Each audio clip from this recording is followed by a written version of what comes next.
G'day, how are you there? Diesel here from Getting Around Oz. Keep a trailer travelling, and thanks for joining us, and we're back. It's been, I think, 36 days since our last video. It was not planned and definitely wasn't intended, but I'll give you a bit of a backstory as to what's happened there. I'll give you a sneak peek of what we've been up to, but the main reason for this video is to tell you about a couple of accidents we've seen in our way home a couple of days ago. Same stretch of road, same afternoon. And if you're a regular viewer of ours and haven't hit the subscribe button yet, you got a chance right now to hit that one and let us know in the comments your thoughts and what you think on what I'm about to tell you.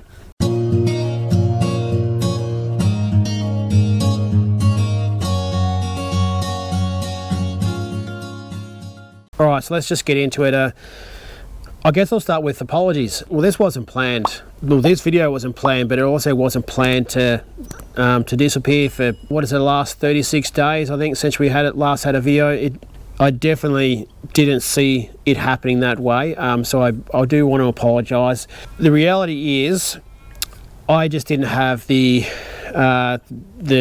emotional and mental capacity to sit down and do some videos before we went away. Just a couple of days ago, we got back from a trip. It's nearly 3 weeks on the road, a trip we had to make, and there is some footage from this trip which I'll give you a quick little sneaky peek now. All these are drying out. Oh, hello. Hello. Look at me, I'm all That's drying today. out. That's what drying out in the sun. As you can see, I'm all ducky today. What's that? As you can see, I'm all ducky today. You were definitely all ducky in that, mate. Nothing but duck. All the duck. It's an absolutely beautiful morning. It's the best morning we've had so far.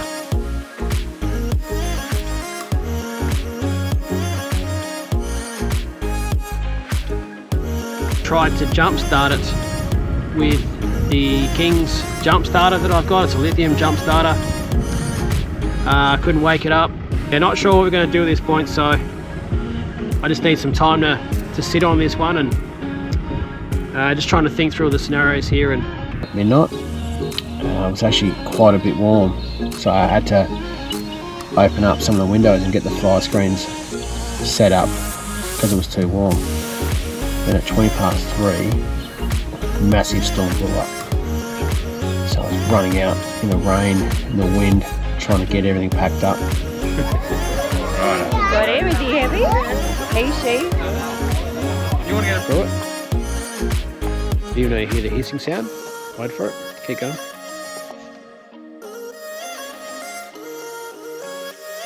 Right, welcome to another episode of Diesel's Ditching Up, and I've got my kitchen hand here. Take that bloody wheel off. This massive long thing that Zach just rolled out on the camera here, that there is a Wagyu beef schnitzels.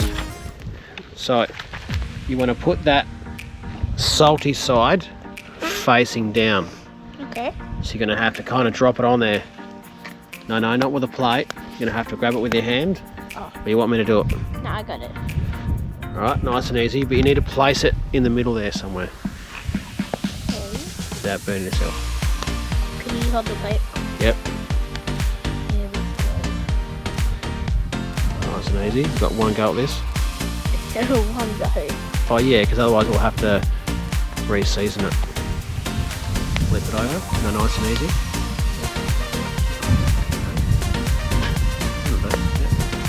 It's not the best here at the moment because it is a bit windy. The wind is blowing straight off the sea, but I feel like the weather's going to come to us.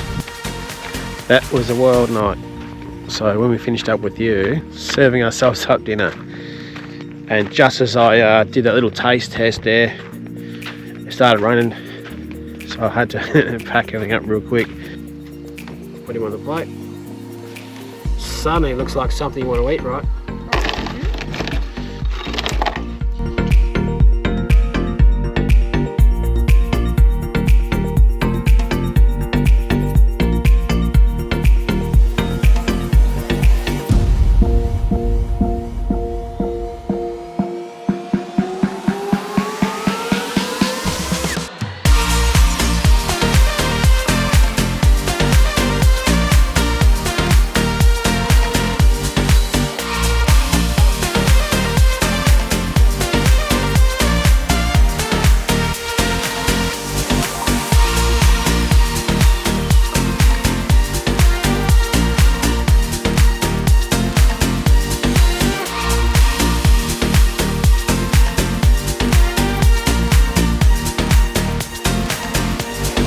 But it is also the entrance to the Googs track, in case you're wondering. So I've had some time to think. And the reality of the situation is the batteries in the camper trailer is dead. I'll tell you what, it wouldn't be a trip of mine if there wasn't some challenges along the way, that's for sure. But I guess in the end we managed to get to where we needed to get to, and we did end up getting home, but I'm sure it's going to make for some entertaining viewing for you. Now there is also a stack of emails and messages from people and from companies, and if you're one of those people and you're watching this video, tomorrow I'm going to sit down and work my way through all those. And apologies, it was just too, well, I guess for large parts of the trip we didn't have reception, so I just couldn't get back to you, but also I kind of needed to be present for where I was and what I was needing to do. And it's not something I want to make a habit of, you know, doing these videos with like a message, so to speak. I feel obligated to talk about this one. Reality is this has definitely affected my life, and I'm sure it's affected your life in some capacity, whether it's direct family or friends or someone you know. But Wednesday afternoon we were doing this stretch from Kalgoorlie to Perth, and there was a stretch of road from just the other side or just the western side of Coolgardie right up to just before Kellerberrin. So it's about maybe a 300 kilometre stretch of road. There's some pretty average roads, but there's also some very good roads through there. And I guess my first message is, if you haven't got a two-way radio and you got a four-wheel drive, please get one. Kind of obvious to a lot of people, and if you weren't aware, a radio is good for quite a few things, right? It's good for communicating to, you know, other people on the road when there's a hazard, if there's something to look out for, whether there's a truck on the side of the road on fire, which has happened, whether there's an accident, whether there's crap on the road, there's people, there's bikes, there's people walking in the middle of bloody Australia, I can tell you. Or even if there's roadworks, talking to the road workers about what's going on, or, you know, anything like that, it sort of helps as well. But talking to people towing, whether it's towing caravans, trailers, trucks, you know, with 2, 3, 4 trailers, oversized vehicles. Remember, there's some that are the size of the road there. You know, you got pilot vehicles to talk to. There's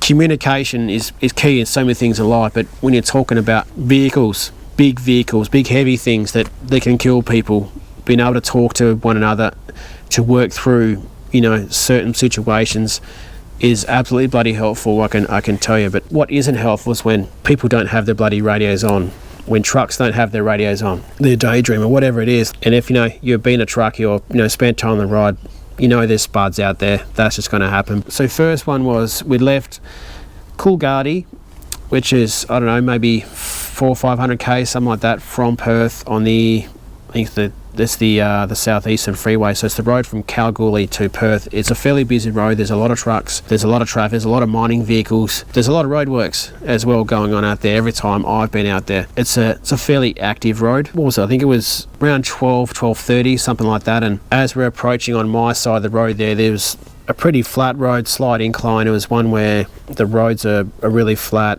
There's a big runoff area, maybe 20-30 metres off the side of the road there. So as we're approaching there, you can see the caravans on the side of the road. There's some tyre marks, bits and pieces, and there's I think it was like a 300 series Land Cruiser on its side. Okay, there was a couple of trucks there. There was a few other cars, so there was maybe half a dozen people already there. But as you, I don't know, for me, like, there's a lot of people just driving straight through, and the communication approaching this was fairly strong by a lot of drivers. You know, there's a caravan rollover. There's people out in the road, just be careful, that sort of stuff there. So a lot of cars and trucks were able to slow down. But I guess I sort of seen it, and it's just one of those things you just can't keep driving. I had to pull over to see if there's anything I could do to help. Have done first aid, so if I can be bloody helpful in any way, then I've got to find out. So I drove up, walked down there and just asked if anything I could do to help. At that point, they had the tailgate was open, all the gear in the back had been pulled out, and there was someone in the back talking to whoever's in the car. They said they're okay. The emergency service people were on their way. Everything was cool, everything's under control. Everything seemed to be fairly calm as well. There wasn't, you know, any sort of frantic or real worry on people's faces, which was good. But I tell you what, walking up to an accident and not knowing what you're about to see isn't good, and you can sort of see the car and it's, you know, on the side, and it's not a nice sight. I don't know why or how it happened, but one thing I can tell you is I did see early in that day and in previous days there's some caravans that have just been strangled by their cars. The caravans are all over the shop. It looks pretty dangerous. Land Cruisers without towing mirrors seems to be a thing, and if you haven't got towing mirrors, I strongly encourage you to get them. You know, why someone would drive without the ability to see anything behind them is just madness for me. Not a knock on Land Cruiser drivers, but they're just the only cars that I've seen it happen. But fortunately, everything seemed okay, and then a few moments later, a police car came up with a few coppers, and they got in there and they took over. But again, everything was pretty calm at this point. It didn't look to be too dangerous, other than, you know, the damage to the car and all that sort of stuff. But I guess there wasn't a lot of tyre marks on there. It just shows how quickly it can happen. And then the other one was a bit worse. This was, I don't know, I think it was maybe 3 or 4 o'clock, and this is probably maybe a couple of hours after it happened. This is on the approach to Caravan, and again, communication leading up to it was fairly strong on the radio between truckies, so we knew something was coming up. 50 k's leading up to it. This happened out the front of a truck stop, so they were detouring cars around this and approaching it. I could see a couple of shipping containers, like 2 trailers essentially, were across the road. Coppers had it blocked off and were diverting us around there, and then I guess first thing I seen was there was the prime mover was on its side, crashed up into a tree. And I guess you sort of see that and you think to yourself, geez, I hope someone could have survived that. I'm not sure if they could have, but having been a forky in a transport industry before, truckies have a pretty special knack of surviving accidents they shouldn't do. And then after that you see the glass and metal and scrap from the accident for the next 100-200 metres up the road, and then there was a ute with a trailer, a four-wheel drive, and the front of that car was pushed up into the cockpit, and I don't know how someone could have survived that one, to be completely honest with you. It was terrible. And again, I'm not going to speculate as to how both these accidents might have happened, but you know, the same afternoon and then after that, even, like, there's just people just taking stupid bloody risks. Most of the time it was cars just in a bloody hurry. You know what I mean? I'm towing speed limit in WA is 100, so I'm sitting on 95 to 100 pretty much, and cars are just in a hurry. They'll pull out, and just like, I pulled over and I called Nina and I said, I'm finding it hard to bloody stay alive at the moment. You know, I've just gone past 2 really bad bloody accidents, and then people are just taking bloody risks they shouldn't do. And I guess that's the reason for this video. You know, and I haven't followed up any news to see what happened to these people. I can tell you that people's days were definitely ruined at a minimum, and lives were definitely affected. And that's the message of this video, is seeing what I've seen over the last few weeks crossing the country effectively. A lot of shit happens, and there's a lot of spuds on the road who don't get it, don't care, don't think, just don't have any bloody awareness. But please take care of yourselves. If you're on the road, please think about the safety of other people, including yourself or your families. Make sure you get home safe. Get there when you get there. Getting there 10 minutes, 20 minutes, 30 minutes before you're going to get there, it really is not going to make that much of a difference. Car accidents do ruin lives, and they do have lasting effects on people's lives. I can tell you that from my experience. And I'm sure there's a lot of you can, you know, say the same thing. Check your tyres, check your wheel nuts, check your tyre pressures. Check how heavy you are, make sure your lights are working, you know, your radio's working, things are tied down, all those types of things. And now that I've brought this to everyone's attention, please let me know in the comments what thoughts you have on this. I'm not asking you to share your experiences, but please share ideas, suggestions. This isn't about having a crack at anyone. This is about just trying to share some awareness and get people to think about these things, because if we're all trying to be a bit safer, that's a bloody good start. And there's too many people bloody die, and too many families are ruined from this sort of stuff, and it's, you know, and we all play a part in some way or another. So thank you. We'll be back with another video next week. Next week we're back on. I can't wait to start sharing you some of the things we've been up to, what we've got, what's happened. I'm definitely keen to start putting some videos together to inspire you, to make you smile, to help give you a little something to enjoy your day. And I'll wrap him up here. Cheers, guys. Hooroo.